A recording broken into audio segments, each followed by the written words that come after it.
لپاره ځکه چې هغه د عبادت ځای دی. او السلام علیکم ګراني مینوالو، زه فیضان ګلستاني یو ځل بیا حاضر ما دوستانو. اول تاسو ته ورکوټو شانتي کلیپ وګورئ.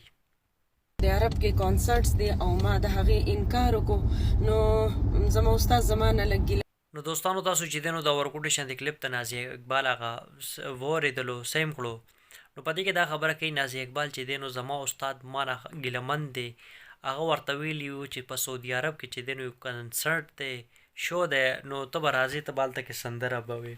نو ما په دې خبره باندې انکار وکړ، زه سعودي عرب ته نه درځم، ولې چې هغه د الله پاک کور دی، هلته کې مکه مدینه ده، او بیا چې دی نو هلته کې خلک عبادت دپاره ځي، زه به هلته کې ځم نو هلته کې به سندرې به کوم او یا چې دی نو کنسرټ به کوم.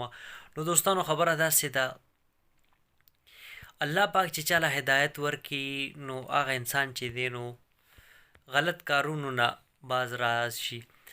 نو تاسو نازیه اقبال ښه پېژنئ، د نازیه اقبال او د جاوید فضا چې دی نو طلاق شوی او بیا هغې نه باوجود په یو کور کې پاتې کېږي.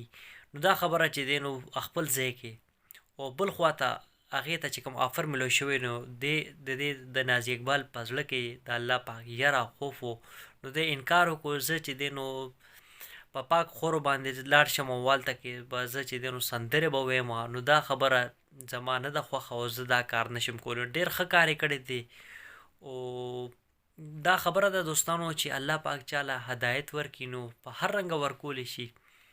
نو انسان چې دی نو بدو لارو نه توبه وباسي.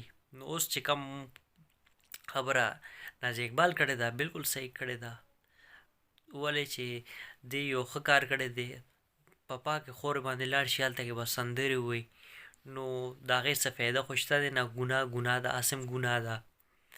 نو دې انکار وکړو، نو بالکل ښه کار یې کړی دی. ټول پښتانه چې دی نو په دې باندې فخر محسوس کوي، نازیه اقبال چې کوم کار وکړو ښه کار یې کړی دی. نو تنقید انسان په هغه کس باندې کوي چې څه ټایم په هغه انسان کې څه غلط خبره یا غلط کار کړی وي، او یو انسان ښه کار وکړي نو په هغې باندې خو تنقید څوک نه کوي. نو اوس نازیه اقبال چې کوم کار کړی دی نو په دې باندې چا هم تنقید نه دی کړی، ټول خلک پرې خوشحاله شوي دي. نو بالکل ښه کار یې کړی دی. نو بس دوستانو زما دا میسج او دا پیغام و ما خپل دوستانو سره شیر کړم. که ویډیو کې مانه څه غلطي شوي نو زه بخښنه غواړم. انشاءالله ډېر ژر تاسو سره به یوې نوې ویډیو کې به ملاقات کېږي. د خپل ځان ډېر ډېر خیال ساتئ. د الله په امان.